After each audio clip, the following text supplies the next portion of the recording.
જય દ્વારકાધીશ. તો કેમ છે દાયરા મજામાં? તો આજે આપણે બાથરૂમમાં પાણી ફિટિંગનું ને લાઇટ ફિટિંગનું બે કામ કરવાનું છે. કેટલા દિવસથી બાકી રહી ગયો અને તે પછી જો મેળ આવે તો પ્લાસ્ટર કરવાનું છે, તો એ થઈ જાય. અને અટાણે તો આ એકનું કરવાનું છે, પછી જેથી આવે તેથી પ્લાસ્ટરવાળો. તો બસ આજે એટલું એનું કરી નાખી. પહેલી વાર ઘઉંમાં એ ખાતર નાખવાનું છે, ઉરિયા અને એ તો બપોરે ઠેલીઓ નાખવા જ આવી આજ ખેતરમાં. તો એ ભેગું એ જ કામ કરતાં ભેગી એ ઠેલીઓ નાખી આવું તો ભાગ્યું એમાં નાખી દઈએ. અને પછી પાણી પાવાનું રહે. જીરામાં અહીંયા હવે લગભગ નક્કી નથી, હવે પીએ કે ન પીએ. એકાદા ખેતરમાં પીએ એ જોઈએ હવે કેવી રહી તે પ્રમાણે પાવું. એમાં એ ખાતર નાખીને પાણી પી ગયું. અટાણે દવા છાંટવાની છે, તો એ સુકાઈ જાય ને તો પાછું ટ્રેક્ટરથી દવા છાંટી દેવી 3-4 દી પછી. તો હાલો ફટાફટ આપણે હે ને ફિટિંગ કરવા વર્ગી જાય. લાઇટે નથી, નકર છકરીથી નળિયું માપ સાઈઝ કરીને કાપવાની હતી, પણ છે નહીં. તો તણીથી કાપી જાવ તો જોઈ લઈએ. જો લાઇટ આવી જાય થોડીક વાટ જો તો હેલું પડે કાપવામાં, ડાયરેક્ટ છકરીથી કપાઈ જાય એકદમ. તો હાલો હું તમને બતાવી દઉં કે નળિયું લઈ આવ્યો તો વાંકિયા બધું સામાન છે જાજો બધો, તો કેવી રીતના ફિટ કરવું હું જઈએ આગળ જોતા જાય.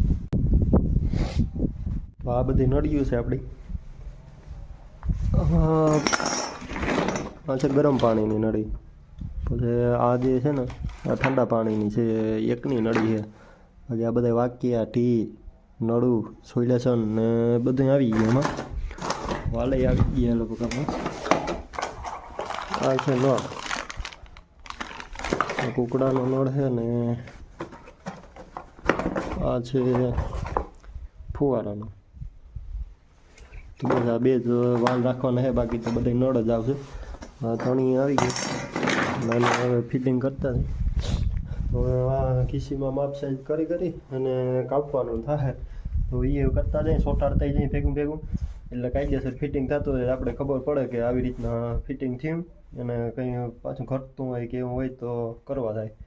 તો હાલો હવે હે ને લાઇટ આવી ગઈ, તો સકરીથી જ હવે ફિટિંગ કરી લઉં. સકરીને ચાલુ કરી ઓલી બીજી ચડાવી. એમાં અત્યારે તો આવી ચડાવેલ છે. આમાં છે ને અહીંયા છે, આમાં બેરિંગ વયું ગયો અને આ નવી છે. આમાં ઓલી પાણા કાપવાની હતી, આમાં ઓલી લોટા કાપવાની આવે ને એ ચડાવ દો ને એટલે કાપવી હેલી પડે, ઘડીકમાં કપાઈ જાય. તણીથી હે ને વાર બહુ લાગશે. હાલો એને હે ને હું ફટાફટ બદલાવ લો અને પછી કામ ચાલુ કરી દઈ.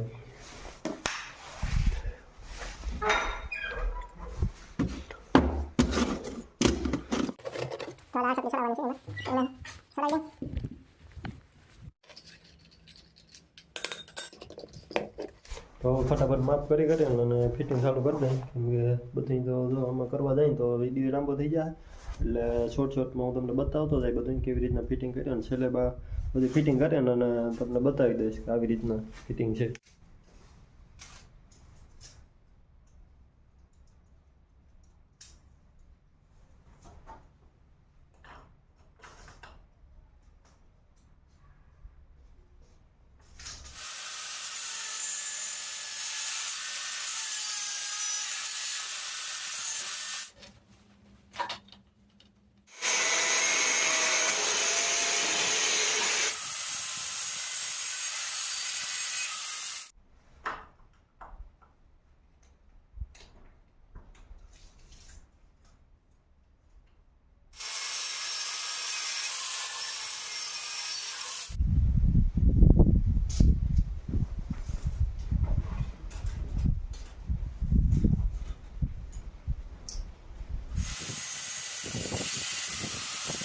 તો થોડીક નળીઓનું કટિંગ કરી લીધું માપ કરી અને હવે જોઈ લઈએ કે માપમાં થઈ જાય કે કેવી રીતના છે. તો થોડીક ફિટ કરી લઉં ને તો બધા એનો માપ કરીને જ કટિંગ કરી લઉં, એટલે ખોટી ના થાય. તો આવી રીતના વાક્યા રાખી અહીંયા 2 ઠેકાણા ટી પાછુંમાં વાક્યું અને વચગાળાનો જે માપ છે ને એ માપ કરીને મેં આ નળિયું કાપી લીધી. તો એટલે નળિયું કાપી ત્યાં જે બટકા આવે ને, તો આનો હું હે ને પેલા ફિટ કરી લઉં સોલ્યુશન મારી. જો કાયદેસર ફિટિંગ થઈ જાય ને તો અહીંથી પાછું આમાં જેટલામાં બાકી છે ને એમાં આવી જ રીતના માપ કરી પહેલાં બધી નળિયું કટિંગ કરી લેવી, પછી ફિટિંગ જ કરવાનું રહે, એટલે કાંઈ ફિટિંગ થઈ જાય. તો હાલો ફટાફટ હે ને આ ફિટિંગ કરી લો એટલે ખબર પડી જાય આપણે. અને આ હું લઈ આવ્યો સોલ્યુશન યુપીવીસીનું, એટલે એને લગાડી અને ચોટાડતા જઈ.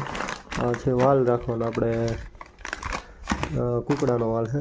એમાં હજી આના આટા કાપવાના છે, બે બાજુથી આટા કાપી અને પાણીની ટેપ પટ્ટી વડે અને ફિટિંગ કરી લઉં. એટલે હમણાં જે ફિટ કરે ને તે મૂકેલા ને ત્યાં વાલ જ આવશે. એટલે પહેલાં આને હું ફિટિંગ કરી લઉં એટલે આનો એક ખોટીપો નીકળી જાય. એટલે પછી બીજામાંથી ક્યાંય એવું ખોટીપા જેવું છે નહીં.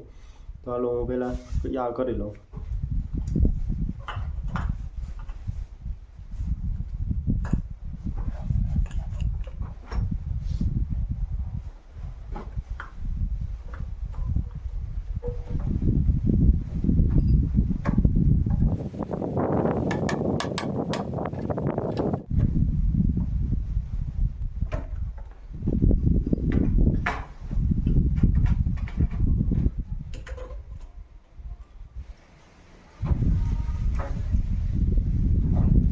હાલો આ બાથરૂમમાં ઠંડા પાણીનું ફિટિંગ થઈ ગયું થોડું ઘણું. અને હવે ચોકડીમાં બાકી છે ને એમાં ગરમ પાણીનો હજી 2 ભાગ ઊભા કરવાના છે, એ છેલ્લે ઊભા કરવા.